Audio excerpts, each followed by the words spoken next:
welcome back to my channel. Heather Stamper here, and with another book talk day. Now, it's not going to be as extensive as January's or the Yellow Book Flood because February is a short month, and I only got 5 books done.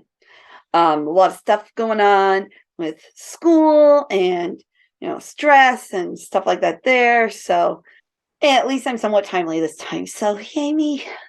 Good job. So the 5 books that I read that go into the Pop Sugar Challenge and my personal goal of 90 books this year are as follows. Here we go. First book I read was Beyond the Black Door by A.M. Strickland. This was a book that I had meant to read in 2022. And I had started it back in the end of November, and it took me this long in order to finish it. Here's why. I had to borrow it from the library, and it was like on demand, and so I couldn't renew it. So every time I checked it out, I had to return it back right away.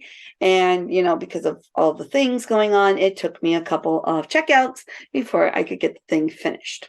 So it didn't read as smoothly as I would have liked it to, but that's partly my own fault. The story it's a very interesting premise. So it's about a girl named Kamai and her mom, and they're both soul walkers. What's a soul walker? Well, that means they can delve into somebody's soul while they're sleeping. Not creepy at all. None. No. But it's very helpful if you are a spy for the kingdom or whatever. You can walk through their soul house, which is just like the embodiment of their soul. Right. Now, every time Kamai journeys with her mom, she sees a black door. Then her mom says, you can't open that door. Don't ever open the door. It's going to want you to open it, but don't do it. Never do it. When tragedy strikes, guess what Kamai does? It's a YA fiction, so guess what? Yeah, she opened that door. The book has a lot going on. Magic, religion, sexuality, politics, spy organizations, and cosmic battles of good and evil, of light and dark, and all that stuff. That was my other reason why it took me so long to get this book read, was because there was just so many layers of things that it was kind of hard to keep up. All that being said, 3 bookmarks. I think it was a good effort. And if I went back and read it through in a more smooth, streamlined fashion in one sitting, I might bump it up more like 3.5 bookmarks. That would be a fair thing to say. So, Beyond the Black Door. If you're looking for all of the things in your YA, then that's the book for you. The next book that I read was Hello, Mrs. Pigglewiggle by Betty McDonald. This was a book that I got secondhand when they were remodeling the library. They took out some of the older books that had seen a little wear and tear and, had some damage. And so I like the Mrs. Pigglewiggle books in general. And kind of remind you of an Americanized version of Nanny McPhee and Mary Poppins because of the antics that they get up to. I usually read one of the Mrs. Pigglewiggle books, or at least the selections of the stories, to the students every year. It's good moral stories with fanciful cures for childhood ailments, like the hurry up spray for slowpokes, spray it on their clothes and they don't move so slowly anymore. Leadership pills for bullies to make them to be better people. And probably my favorite, the whisper sticks for gossipers. They look like regular pieces of stick candy, and depending on how fast you eat them, it's how long your voice suddenly becomes a whisper, and no one can understand you, nor can you understand others. And it's pretty funny how that worked out. So I actually attempted that with my very vocal class. I acted like I had eaten a whisper stick, and they all had to get quiet real fast. So that was kind of fun. I'll probably exploit that one for a bit longer. Whatever it takes. We're getting closer to the end of the year, right? Right. Now, this was originally published in 1955, and there's some implicit biases, like sexism, it's like, oh, only girls can do this and no, only boys can do that. And I felt like there was a little bit of poverty shaming in it. It's just like, oh, well, you wouldn't like it if you were poor and you had no father and you had to live in an awful little trailer. And hey, whoa, back up. Don't have to get personal about it, right?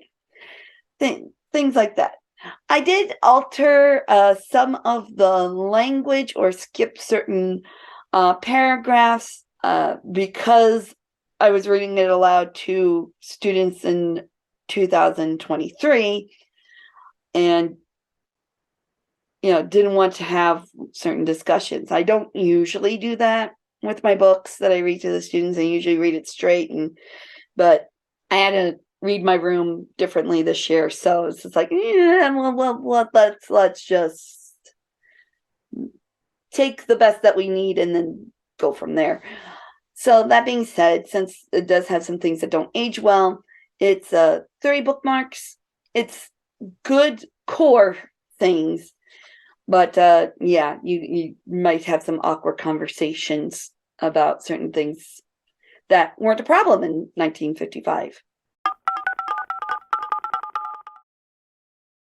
All right, the next book that I read was The Candy House by Jennifer Egan. This was a book that had just text on the cover. That was the category. And this was one of the books that my husband and I took turns reading aloud from, because we really liked Visit from the Goon Squad. And it is a companion piece to that novel, Visit from the Goon Squad. But you don't have to necessarily read the first book, but you will be more invested in the characters if you do. If you're not familiar with Jennifer Egan's writing, she is one of the few authors that can pull off multiple points of views in her story and multiple time periods without coming off as contrived or a gimmick or just clunky. The story's about Bix Bolton. Yeah, it's a tongue twister of a name. Bix Bolton. He feels intellectually bankrupt at the age of 40. He's a father of 4, just the home life is just bringing him down, man. It's like he used to go into like philosophical things and he just doesn't have the time or the energy or the mental capacity to do it anymore. So he's on the subway one day and he hears this conversation from these university professors about, wish we could just download memories. Especially for people with Alzheimer's and memory loss. Bix took that idea and 10 years later reveals his new technology, Own Your Unconscious. And it allows users to access, upload, download, and share memories on the internet. You can only imagine what kind of problems this could come up with. So this spawns two groups. The counters, who track and exploit the desires of the users, kind of like when you're on social media and you click on an ad and all of a sudden you see that ad everywhere. Oh, look what they did. It's like a counter. And there's the eluders, who have a very healthy respect for the risks of using this technology, and they generally avoid it like the plague. A very interesting concept. My husband and I both really liked the book. We gave it 4 bookmarks. If you are a fan of speculative fiction and are interested in going on a wild ride, this is a good book for that. Now, the last 2 books that I read, I kind of put them together in the same category because the category is about athletes. And so I read 2 books to my on my Auntie Heather's Storytime group. Don't Throw It to Mo by David A. Adler and Pigskins to Paintbrushes, the football playing artist Ernie Barnes. So Don't Throw It to Mo is pretty much as implied. It's a predictable text type of book where, it's like the kid just doesn't do well at sports until one day, oops, he accidentally got it right. And yay, good times had by all. That was a 4 bookmark deal. It's a cute story. The Pigskins to Paintbrushes, I had only kind of heard of Ernie Barnes.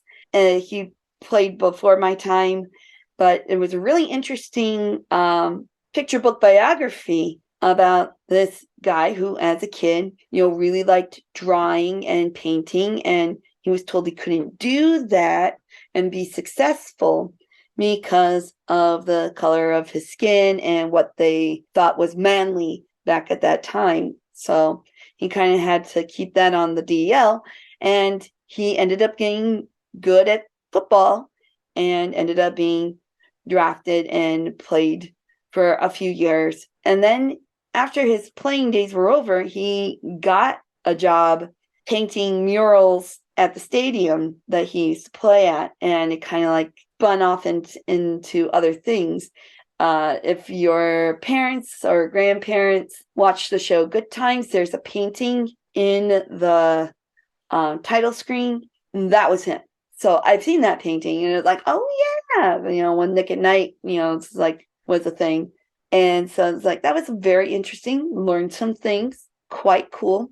Gave that one 5 bookmarks. That was probably my top read for the month. So even though it's not as prolific a month as the last couple, but there you go. Books for all ages. YA, adult, kids, fiction, nonfiction.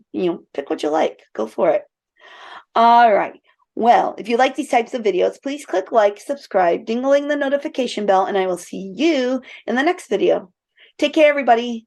Bye-bye.